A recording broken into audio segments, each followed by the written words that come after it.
படம் ரொம்ப ஃபர்ஸ்ட் ஹாஃபாக இருக்கட்டும் செகண்ட் ஹாஃபாக இருக்கட்டும் ரொம்ப அருமையாக பண்ணியிருக்காரு. எல்லாரும் கேட்குறாங்க படத்தில் தலைவர் அமீர் கான் எப்படி, உபேந்திரா எப்படி, அவர் எப்படின்றாரு. நான் என்ன சொல்கிறேன், ஒரு குடும்பத்தில் 5 பசங்க இருந்தாலும் அப்பா யார்? அப்பா பெற்றது தானே 5 பசங்க. அப்பா தான் எங்களுக்கு கணக்கு, தலைவர் தான் கணக்கு. தலைவருக்கு கீழே வந்த பசங்களாம் கணக்கே கிடையாது. படத்துல பிடிச்ச டயலாக் நிறைய இருக்குது தலைவருக்கு. எடா கொக்கின்னு சொல்றாரு. தொடரா பார்க்கலான்னு வர அவ்வளோதாங்க. கண்டிப்பா உடம்புல கூசுதுண்ணா. ஒரு சீனும் கிளைமேக்ஸ்லாம் அப்படியே சும்மா புல்ல அரிக்குது படம். அப்படியே வேற லெவல் பண்ணிக்கிறாப்புல. அதுதான் சொல்றேண்ணா, பயங்கரமா இருக்குண்ணா. சொல்றதுக்கு எதுவுமே இல்லைண்ணா, வேற லெவல்ண்ணா. உடம்புல ஒரு மாதிரி அப்படியே ஆகி போச்சு. ஐயோ தலைவர் ஆக்டிங், ஐயோ சாமி. 75 வயசுல நம்பர் 1 குதிரை ஓடிட்டே இருக்குது உலகம் ஃபுல்லா. இதை யாராலும் தடுக்க முடியாது. தமிழ் சினிமாவில் தலைவர் இல்லைன்னா தமிழ் சினிமா அழிஞ்சே போயிடும். அவ்வளோதாங்க. கண்டிப்பா அடிக்கண்ணா. தேங்க்யூண்ணா. தியேட்டரே தெரியுது, பயங்கரமாக இருக்குது. பூம்ஸ் எல்லாமே பக்காவாக இருக்குது. கதை எல்லாமே ஆக்டிங்கு எல்லாமே பக்காவாக இருக்குது. எல்லாமே எல்லா சீனுமே தெரியுது. தலைவர் வர சீனு ஃபுல்லாகவே பயங்கரமாக இருக்குது. அது தியேட்டரே தெரியுது, பயங்கரமாக இருக்குது. ஆமாம், ரெண்டுமே நல்லா தான் இருக்குது. எதுவுமே குறை சொல்ல முடியாது. ரெண்டுமே நல்லா இருக்குது. நல்ல தியேட்டரே தெரியுது, பயங்கரமாக இருக்குது. மோனிகா சாங்ஸ் எல்லா சாங்ஸ் நல்லா தான் இருக்குது. ஐயோ இல்லை, நான் டான்ஸர் தான். வேணாம் அதெல்லாம் வேணாம். முடிச்சிடலாமா இன்ட்ரோவில் வரும் சீனு, முடிச்சிடலாமான்னு சொல்லிட்டு வரும். அது பயங்கரமாக இருக்கும். அதான் சொல்லிட்டேன். தேங்க்யூ. படம் பயங்கரமாக இருக்குண்ணே. தலைவருக்காக தான் நம்ம வந்ததே, தலைவர் மட்டும்தான், வேறு யாருக்காகவும் இல்லைண்ணே. தலைவர் தெரியும்ல, 50 இயர்ஸாக வந்து இண்டஸ்ட்ரியில் இருக்காருன்னா அவரால் மட்டும்தான் முடியும், வேறு யாராலையும் முடியாது. அவ்வளோதானே, வேறு என்ன அண்ணே. லேகுக்கெலாம் படம் இல்லைண்ணே.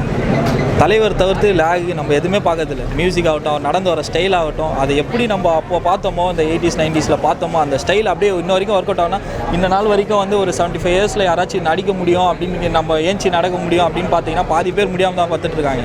இவர் வந்து ஏஞ்சி நடந்து வர்றது ஒரு ஸ்டைல் இருக்குல்ல, பிளாஸ்ட். அதெல்லாம்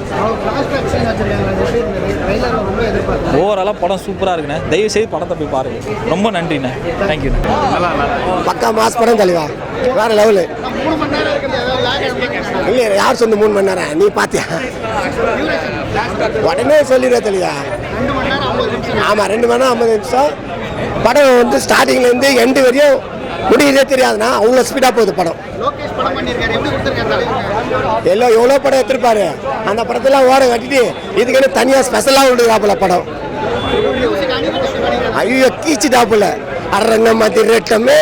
என்ன மியூசிங்க, வேற லெவல் மியூசிக். ஒவ்வொரு மியூசிக்கும் தெரிக்குது, ஒரு சீனும் தெரிக்குது. எல்லாரும் அதான் அமீர் கான், உபேந்திரா, சத்யராஜ், அப்புறம் ஸ்ருதிஹாசன் எல்லாருமே வேற லெவல் ஆக்டிங் சூப்பராக பண்ணிக்கலாங்களா. ஒரு சீனும் ஒரு வித்தியாசம். எவ்வளோ படம் எப்படி எடுத்திருப்பாங்க பார்த்தீங்களா லோகேஷ் எடுக்கிற படம்லாம். அதுலேருந்து பார்த்தோன்னா தனிப்பட்ட கதை, தனிப்பட்ட விதை, அப்படி தான் சொல்ல முடியும். புரியல. ஜெயிலர் கான்செப்ட் வேற, இது ஒரு கான்செப்ட் வேறங்க. அது வேற, இது வேற. இது தனியா தலைவருக்குன்னு உருவாக்கப்பட்ட படங்க அது. புரியல. கண்டிப்பா இது 1000 கோடி வருங்க. இதுல எந்த மாற்றமும் இல்லை. தமிழ் சினிமாவில் இந்த 1000 கோடி வசூல் வந்து ரஜினி மட்டும்தான் முடியும், வேற எவனாலே முடியாது. சொல்றவங்க 1000 சொல்லிட்டு தான் இருப்பாங்க. சொல்லிட்டு போட்டோம், படத்தை பாரு, பதில சொல்லு. தலைவர் அந்த பீடி பூச்சின்னு வர்றாரு பார்த்தீங்களா, எல்லா சீனும் பிடிக்கும். அந்த பீடி பூச்சின்னு வந்து நண்டு வர்றது ஆக்டிங்னா வேற லெவல். அது பயங்கரமான மாசான சீன். அது புரியல. ஆமாம், கலக்கிட்டாங்க. அந்த ரோகிணிக்கு ரொம்ப ரொம்ப தேங்க்ஸு. வேற லெவல் பண்ணிட்டாப்புல ரோகிணிக்கு. நிக்கிலேஷ் சார், வினோத் சாருக்கு ரொம்ப ரொம்ப நன்றி. நான் படம் ஃபர்ஸ்ட் கிளாஸாக இருந்துச்சு. ஆவரேஜ்னு சொன்னாங்க. படம் ஆவரேஜ்லாம் இல்லை, படம் ஃபர்ஸ்ட் கிளாஸு. நீங்கள் வந்து பாருங்கள். Super star கலக்கியிருக்காரு. அனிருத் சொல்ல தேவையில்லை. ஷாபின் சார், ஸ்ருதி ஹாசன், சத்யராஜ் சார்லாம் ரொம்ப நல்லா பண்ணியிருக்காங்க. கொஞ்சம் லேக் இருக்குது. பட் டிஸ்டர்பிங்காக இல்லை. மேபி தியேட்டரில் பார்க்கும்போது கொஞ்சம் டயர்டாக இருக்கலாம். ஆனால் அவ்வளோ லேக் டிஸ்டர்பிங்லாம் இல்லை. டிஏஜிங்க நல்லா பண்ணியிருக்காங்க. கொஞ்சம் தெரியுது, பார்க்க தெரியுது கொஞ்சம் பண்ணியிருக்காங்கன்னு. பட் மாசாக இருக்குது. அந்த போர்ஷன்லாம் ஃப்ளாஷ்பேக்லாம் நல்லா இருக்குது. பிஜிஎம் சொல்ல தேவையில்லை ப்ரோ. செம்ம பிஜிஎம். புதுசாக போட்டிருக்காரு. ஜெயிலர் போட்டிருக்காரு. அதுக்கப்புறம் இப்போது கூலி சொல்ல தேவையில்லை. வேட்டையன்னு பிஜிஎம். ஒவ்வொரு தலைவர் படத்துக்கு அனிருத் புதுசாக ஏதாவது பண்ணிக்கிட்டே இருக்காரு. எங்கேருந்து அவருக்கு எனர்ஜி வருதுன்னு தெரியல. செம்ம நல்லா இருந்துச்சு ப்ரோ. ஆனால் ஷாபின் கேரக்டர் பெட்டராக இருந்துச்சு. நாகார்ஜுனா ஸ்க்ரீன் ஸ்பேஸ் வந்து கொஞ்சம் கம்மியாக இருந்த மாதிரி எனக்கு ஃபீல் ஆயிடுச்சு. ஷாபின் சார் வந்து அந்த மஞ்சுமல் பாய்ஸ் ஆக்டர் செம்மையாக இருந்துச்சு. ஃப்ரான்ஸ்லேருந்து இல்லை நான் இப்போ வெக்கேஷன் வந்திருக்கேன். என் காசின் அங்கே இருக்கிறார், ஸ்விஸ்லேருந்து வந்திருக்காரு. ஸோ நாங்கள் ஃபஸ்ட்டு தலைவர் படம் பார்க்கணும். செம்மையாக இருந்துச்சு. ஆனால் ஃப்ரான்ஸில் நல்லாயிருக்கும். தலைவர் படம்லாம் செம்மையாக இருக்கும். ஆனால் இங்கே வைப்பு சொல்ல தேவையில்லை. அது முடிஞ்ச வரைக்கும் எக்ஸ்பீரியன்ஸ் பண்ணணும் ரோஹிணி தேட்டரில். படத்துலேயே வந்து ஒரே பொண்ணு தான் நடிச்சிருக்காங்க, ஸ்ருதி ஹாசன்.